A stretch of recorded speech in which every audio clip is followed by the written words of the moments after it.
Po ndalem tek lufta me kancerin dhe nevoja për barnat e shtrenjta që kërkon kjo luftë.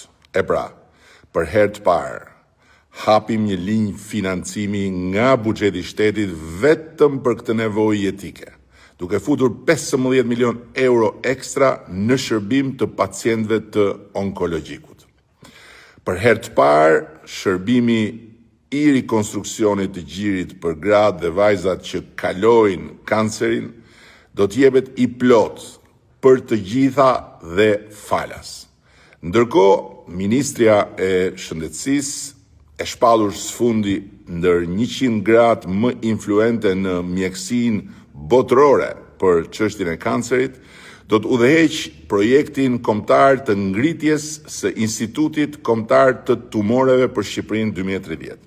Një institucion i ri ekselence, i cili do t'i bashkohet rrjetit ndërkombëtar të instituteve që luftojnë me kancerin.